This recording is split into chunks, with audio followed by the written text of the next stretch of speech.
Hello everyone, welcome back to the another session in series of learning C programming executions. Today we'll be going to talk about to check whether a number is prime number or not. So before we trace the code, let's understand which number is said to be prime number. So basically, prime number definition is what? A number is said to be prime number if and only if it has two factors. The two factors are what? Number 1 and the number itself. Then we say that number is a prime number. Example 2, 3, 5, 7, 11. Very simple. 2, 3, 5, 7, 11 probably you will not see in any multiplication table. Correct? Other than 1 table and 3 table. In any multiplication table, you will not find these numbers. That's what I wrote here definition. Prime number is a number which have only two factors. One is a factor and the number itself. Now let's see. We'll come from the 11. 11 is multiplied or 11 is divisible by 1 and 11 is divisible by its own 11 percentile 11 double equal to 0. This is what the condition, right? Now, other than prime numbers, the numbers are called as composite number. Those numbers are what? A composite number is a positive integer which is not prime or else which has factors other than 1 and itself. Those are 4, 6, 8, 9, 10, dash dash. So these are what? Prime number logic, composite number logic. You can write this program in many ways. The one way is what? You can write a logic of composite number and prove that other than these numbers all are prime numbers. Or else you can directly write the prime number logic. So the logic what we were taken in this video is prime number logic. We'll not see about composite number. We'll talk about only the prime number. Now, take one example and trace this code. So, hash include stdio.h is what? It's a header file.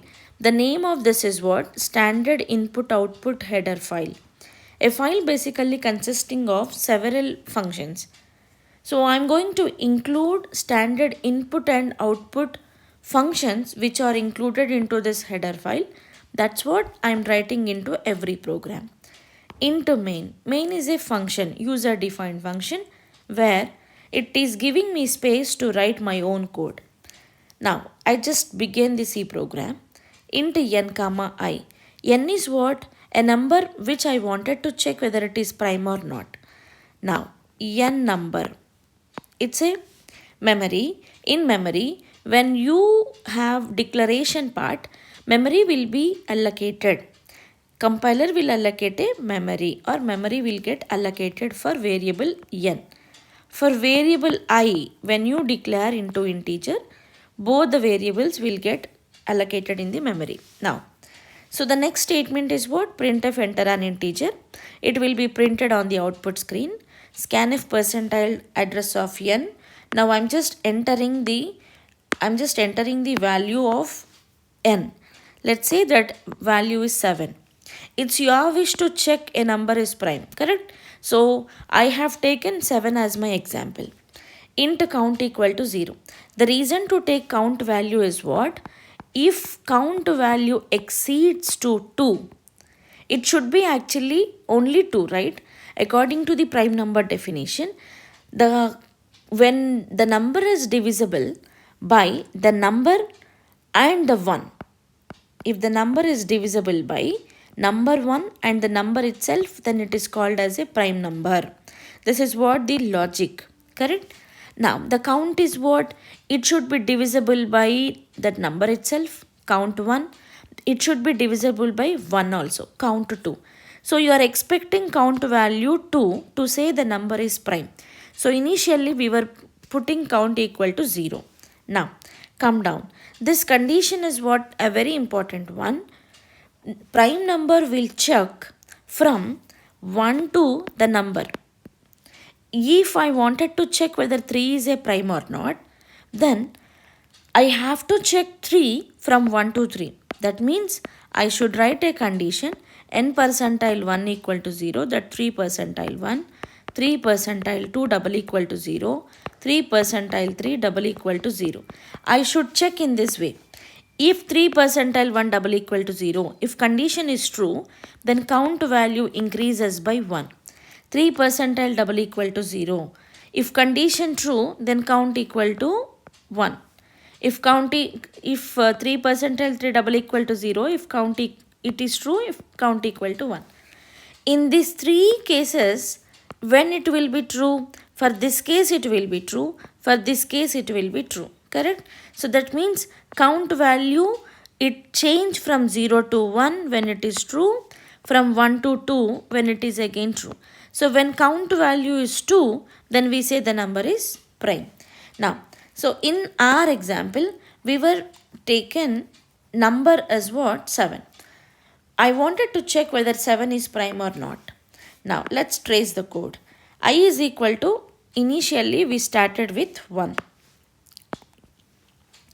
Now I less than or equal to n. What is n? 7. I equal to 1. So that means for first iteration,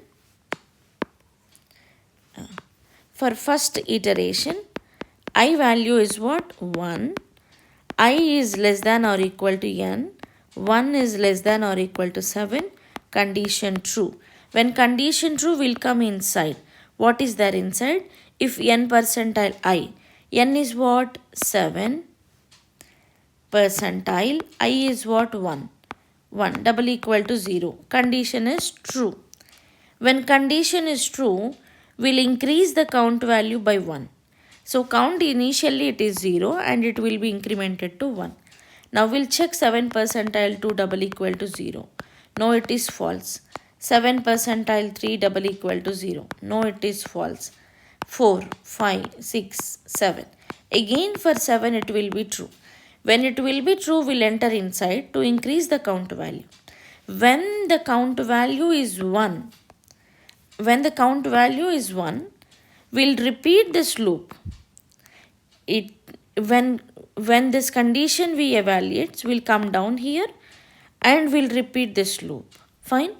If you wanted to put here break, yes, you can also do it, but you have to change little more code. So I wanted to explain you very simply. That's what I took this way. So I'm not saying you that only this logic will work. Any logic will work where you have to satisfy the definition of condition. Now, when count value is equal to 2, we'll print the number is prime. If not, the number is not a prime. Now, this is the code what we were just now explained, and I'm using the same code to execute. Let's see, run. So I'm just executing with the number. First of all, I'll give number 3. Now see, 3 is a prime number. Okay. Now again we'll see for 7. 7 is a prime number, and we'll execute for non-prime. 9 is not a prime number. Okay. So this is about a number to check whether it is prime or not. Thank you all.